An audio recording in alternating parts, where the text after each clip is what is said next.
சென்னை போரூரைச் சேர்ந்த மாணவி ஸ்ரீவர்ஷா குளப்பாக்கத்தில் உள்ள தனியார் பள்ளி ஒன்றில் 6ஆம் வகுப்பு படித்து வருகிறார். கண்களை கட்டிவிட்ட பிறகு எந்த ஒரு பொருளை கையில் கொடுத்தாலும் அவற்றை துல்லியமாக கண்டுபிடிக்கும் அசாத்திய திறமையை பெற்றிருக்கிறார்.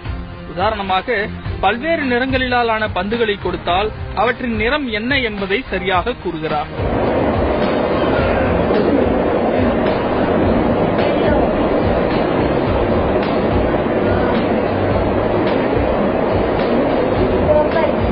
கொடுக்கப்படும் ரூபாய் நோட்டுகளை தடவி பார்த்தும் மூக்கால் முகர்ந்தும் அடுத்த சில வினாடிகளில் எவ்வளவு ரூபாய் என்பதையும் ரூபாய் நோட்டின் எண்களையும் அச்சு பிசகாமல் சொல்கிறார்.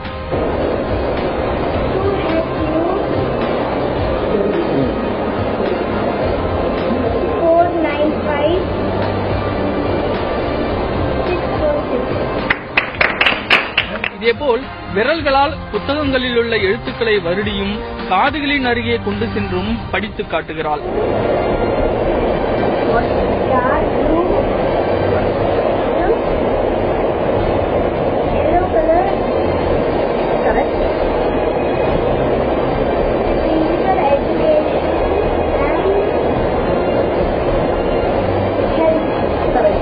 சிறுமியின் கண்கள் கட்டப்பட்டிருந்தாலும் மற்ற புலன்கள் மூலம் உள்மனதை குவித்து எதிரே இருக்கும் பொருட்களை கண்டுபிடிக்கிறார்.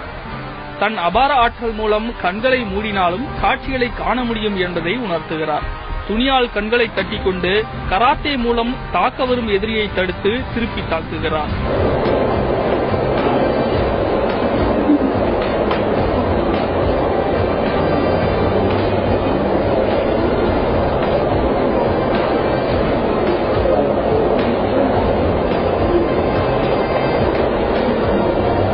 வரையப்பட்ட ஓவியம் ஒன்றை கொடுத்தால் அதற்கு வர்ணமும் தீட்டுகிறார். உள்மனதை குவித்து காதுகள் மூலமும் மூக்கால் முகர்தல், தொடு உணர்வு ஆகியவற்றின் மூலம் காட்சிகளை காண்பதாக சொல்கிறார். நம்ம கண்ணை மட்டுமே டினாமெண்டா யூஸ் பண்ணிட்டு இருக்கிறதுனால டச், நோஸ், மெமரி, ஐ ஸ்கேனிங் அது எல்லாமே பண்ண முடியும்.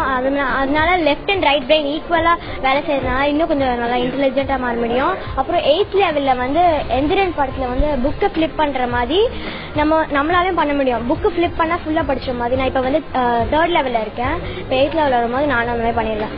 இது எப்படி சாத்தியம் என்று ஸ்ரீவர்ஷாவின் அசாத்திய திறமைக்கு காரணமான அவரது தாயார் சத்யஸ்ரீ பூமிநாதனிடம் கேள்வி எழுப்பினோம். அடிப்படையில் மனோதத்துவ நிபுணரான ஸ்ரீவர்ஷாவின் தாயார் மூளையை தூண்டி புலன்களை விழிப்படைய செய்து உள்மனதை குவித்து தொடர் பயிற்சிகள் பெறுவதன் மூலம் யார் வேண்டுமானாலும் இது போன்ற அசாத்திய திறமையை பெற முடியும் என்கிறார். 5 புலன்களையும் ஒருமுகப்படுத்தி ட்ரைனிங் கொடுக்கறதுனால குழந்தைங்களுக்கு ஜீனியஸ் பவர் இன்க்ரீஸ் ஆகுது. அப்போ ஆட்டோமேட்டிக்கா மெமரி பவர் இன்க்ரீஸ் ஆகும், கான்சென்ட்ரேஷன் நல்லா இருக்கும், அட்டென்ஷன் ஃபோக்கஸ் பண்றதெல்லாம் நல்லா இருக்கும். கண்ணை கட்டும் போதுதான் மற்ற புலன்கள்ல நம்ம ஓபன் பண்ணுவோம். காது, டேஸ்ட், அது டச், இந்த மாதிரி மற்ற சென்ஸ் ஆர்கன்ஸ்ல நம்ம ஓபன் பண்ணுவோம். அதுக்காக தான் கண்ணை கட்டி பண்றோம். ஆனா ஆஃப்டர் 2-3 லெவல்ஸ்க்கு அப்புறமா கண்ணை திறந்துட்டே தான் நம்ம அது பண்ண போறோம்.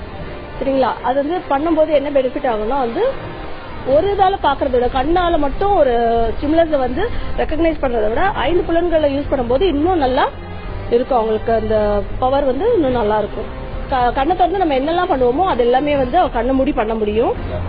உதாரணமாக கலர் சொல்ல முடியும், கலர் எல்லா வண்ணங்களும் சொல்ல முடியும், கண்ணை மூடி படிக்க முடியும், கண்ணை மூடி யார் யார் எங்கெங்க நிக்கிறாங்க அப்படின்னு ரெகக்னைஸ் பண்ண முடியும், பேட்மிண்டன் விளையாட முடியும், எக்ஸாம் எழுத முடியும். கண்களால் பார்க்காமலேயே காட்சிகளை காணும் அசாத்திய திறமையை பெற்றிருக்கும் மாணவி ஸ்ரீவர்ஷா தேசிய அளவில் சாதித்து ஏராளமான தங்கப் பதக்கங்களையும் விருதுகளையும் குவித்திருக்கிறார். தனது இலக்கின் அடுத்த கட்டமாக மைண்ட் ரீடிங் எனப்படும் மற்றவர் மனதில் இருக்கும் எண்ணங்களை புரிந்து கொள்ளும் திறனை பெறவும் தீவிர பயிற்சியில் ஈடுபட்டு வருகிறார். முறையான பயிற்சியும் ஊக்குவிப்பும் இருந்தால் மாணவி ஸ்ரீவர்ஷாவை போல் அசாத்திய திறன் பெற்று பல்வேறு துறைகளில் எவரும் சாதிக்கலாம் என்பதில் மாற்று கருத்தில்லை.